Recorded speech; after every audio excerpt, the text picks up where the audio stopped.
بسم اللہ الرحمن الرحیم۔ السلام علیکم ورحمۃ اللہ۔ اسلامک نالج پر مبنی سوال جواب کی ایمان افروز سیریز میں خوش آمدید۔ سوال نمبر 1، ذوالنون اور صاحب الحوت کون سے نبی علیہ السلام ہیں؟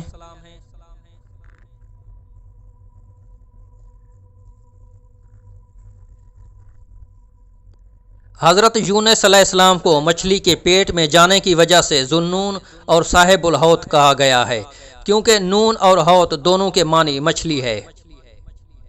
سوال نمبر 2، اللہ سے جنگ کے لیے سب سے پہلے ہوا میں پرواز کس کافر نے کی؟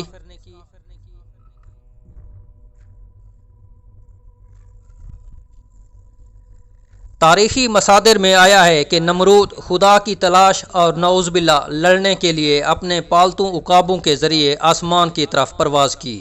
آخر کار وہ زیادہ بلندی سے ڈرتے ہوئے واپس زمین کی طرف آ گیا۔ تاریخی مصادر میں نمرود نے جہاں پرواز کی وہ علاقہ بیت المقدس اور اس کے دوبارہ زمین پر واپس آ کر بیٹھنے کی جگہ جبل الدخان کا ذکر کیا ہے۔ سوال نمبر 3، حضرت لوط علیہ السلام کا حضرت ابراہیم علیہ السلام سے کیا رشتہ تھا؟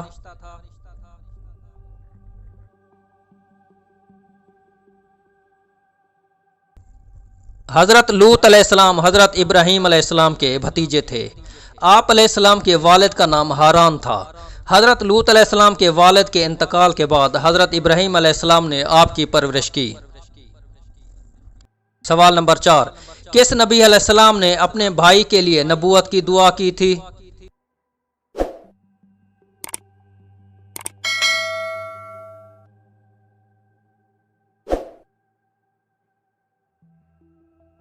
قرآن کریم کی آیات کے مطابق جب حضرت موسیٰ علیہ السلام کو نبوت کے ساتھ مبعوث کیا جا رہا تھا تو آپ علیہ السلام نے اللہ سے دعا کی کہ حضرت ہارون علیہ السلام کو ان کا وزیر بنا دیا جائے، کیونکہ حضرت ہارون علیہ السلام حضرت موسیٰ علیہ السلام کی نسبت فصاحت و بلاغت کے مالک تھے۔ سوال نمبر 5، حضرت یونس علیہ السلام کس قوم کی طرف مبعوث ہوئے تھے؟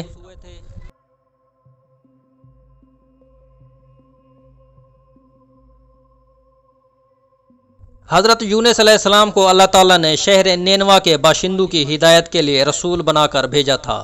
نینوا یہ موصل کا علاقہ ہے اور ایک بہت بڑا شہر تھا۔ یہاں کے لوگ بت پرستی کرتے تھے اور کفر و شرک میں مبتلا تھے۔